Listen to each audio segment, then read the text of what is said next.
Praise the Lord. Greetings to you all in the name of our Lord and Savior Jesus Christ. Today's Bible verse, Psalms 69 verse 30. I will praise God with the song. I will proclaim His greatness by giving Him thanks. ಕೀರ್ತನೆಗಳು 69:30 ವಚನ.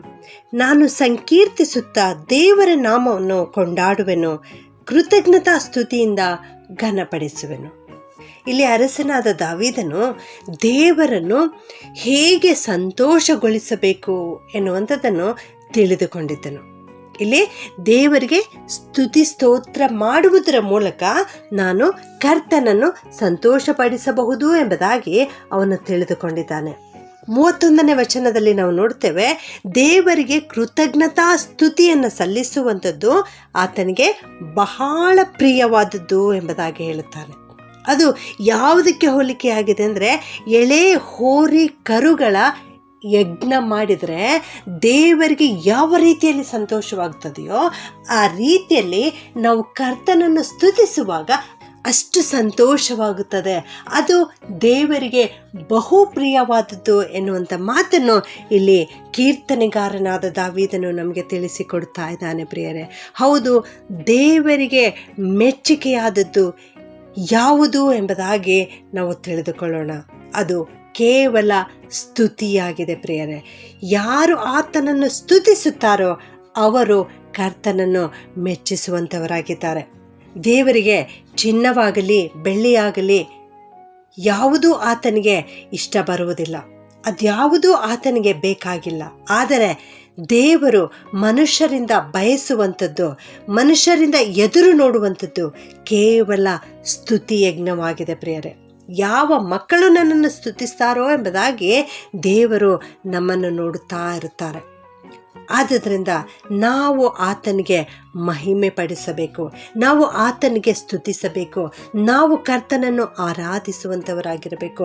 ನಮ್ಮ ಪೂರ್ಣ ಹೃದಯದಿಂದ, ನಮ್ಮ ಪೂರ್ಣ ಬಲದಿಂದ ನಾವು ಕರ್ತನನ್ನು ಪ್ರೀತಿಸುವಂಥವರಾಗಿರಬೇಕು, ಕರ್ತನನ್ನು ಸ್ತುತಿಸುವಂಥವರಾಗಿರಬೇಕು. ಯಾಕೆಂದರೆ ನಮ್ಮ ದೇವರು ಸ್ತುತಿಗಳ ಮಧ್ಯದಲ್ಲಿ ವಾಸ ಮಾಡುವ ಆತನಾಗಿದ್ದಾನೆ. ಪರಲೋಕದಲ್ಲಿ ದೇವದೂತರು ಕರ್ತನನ್ನು ಎಡೆಬಿಡದೆ ಸದಾ ಕಾಲಕ್ಕೂ ಸ್ತುತಿಸುತ್ತಲೇ ಇರ್ತಾರೆ. ಪ್ರಿಯರೇ, ಹೌದು, ನಮ್ಮ ದೇವರು ಸ್ತುತಿಗಳ ಮಧ್ಯದಲ್ಲಿ ವಾಸಿಸುವಾತನು. ನಮ್ಮ ದೇವರು ಈ ಹೊತ್ತು ನಮ್ಮ ಮನೆಯಲ್ಲಿ, ನಮ್ಮ ಹೃದಯದಲ್ಲಿ ಜೀವಿಸಬೇಕು ಎಂಬುದಾಗಿ ನಾವು ಬಯಸುತ್ತಾ ಇರುವುದಾದರೆ ನಾವು ಮಾಡಬೇಕಾದ ಕಾರ್ಯ ಒಂದೇ ಒಂದು, ಅದು ನಾವು ಕರ್ತನನ್ನು ಎಡೆಬಿಡದೆ ಸ್ತುತಿಸುವಂಥವರಾಗಿರಬೇಕು. ದಾವೀದನು ಈ ರೀತಿ ಬರೆಯುತ್ತಾನೆ, ನಾನು ಯೆಹೋವನನ್ನು ಎಡೆಬಿಡದೆ ಕೊಂಡಾಡುವೆನು, ಆತನ ಸ್ತೋತ್ರವು ಯಾವಾಗಲೂ ನನ್ನ ಬಾಯಲ್ಲಿರುವುದು ಎಂಬುದಾಗಿ. ಹೌದು, ಅವನು ಈ ರೀತಿ ಹೇಳ್ತಾ ಇದ್ದಾನೆ, ನಾನು ಯೆಹೋವ ದೇವರನ್ನು ಕೊಂಡಾಡುತ್ತೇನೆ ಮತ್ತು ಆತನಿಗೆ ಸ್ತೋತ್ರ ಸಲ್ಲಿಸುತ್ತೇನೆ.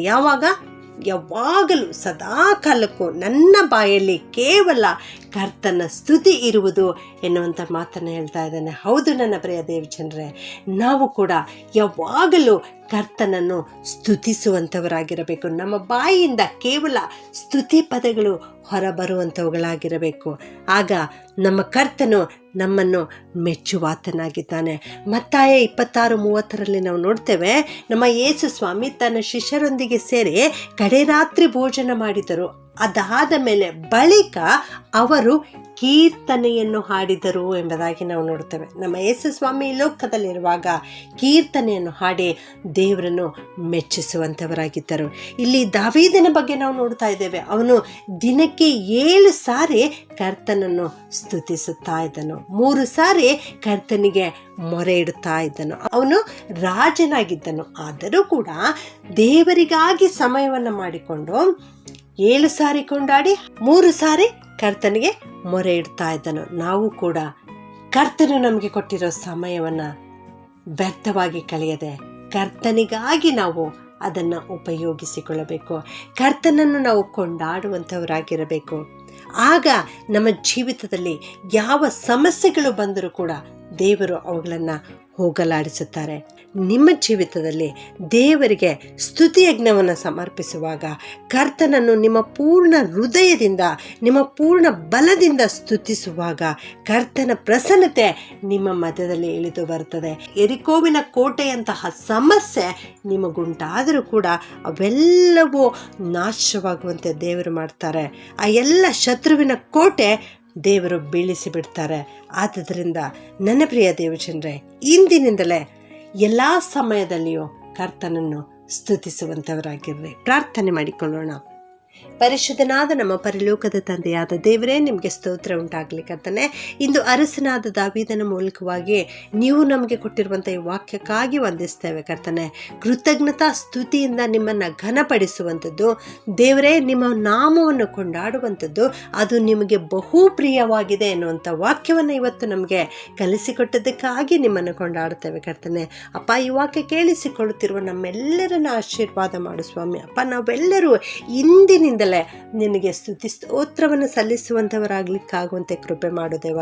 ನಮ್ಮ ಪೂರ್ಣ ಹೃದಯದಿಂದ, ನಮ್ಮ ಪೂರ್ಣ ಬಲದಿಂದ ದೇವರೇ ನಿಮ್ಮನ್ನೇ ಕೊಂಡಾಡಲಿಕ್ಕಾಗುವಂತೆ, ಸ್ತುತಿಯಜ್ಞವನ್ನು ಸಮರ್ಪಿಸಲಿಕ್ಕಾಗುವಂತೆ, ಕೃತಜ್ಞತಾ ಸ್ತೋತ್ರವನ್ನು ಸಲ್ಲಿಸಲಿಕ್ಕಾಗುವಂತೆ ಸಹಾಯ ಮಾಡು. ಯಾವಾಗಲೂ ನಮ್ಮ ಬಾಯಲ್ಲಿ ಸ್ತೋತ್ರವೇ ಇರಲಿಕ್ಕಾಗುವಂತೆ ಸಹಾಯವನ್ನು ಅನುಗ್ರಹಿಸು ಕರ್ತನೆ. ಇವರ ಜೀವಿತದಲ್ಲಿ ಯಾವೆಲ್ಲ ಸಮಸ್ಯೆಗಳಿದ್ದರೂ ಕರ್ತನೆ, ಅವರು ನಿನ್ನನ್ನು ಸ್ತುತಿಸುವಾಗ ಆ ಎಲ್ಲ ಸಮಸ್ಯೆಗಳು ಅವರನ್ನು ಬಿಟ್ಟು ಓಡಿ ಹೋಗುವಂತೆ ಮಾಡಬೇಕಾಗಿ ಈ ಪ್ರಾರ್ಥನೆಯನ್ನು ಯೇಸುವಿನ ನಾಮದಲ್ಲಿ ಪ್ರಾರ್ಥಿಸಿ ಬೇಡುತ್ತೇನೆ ತಂದೆಯೇ. ಆಮೆನ್.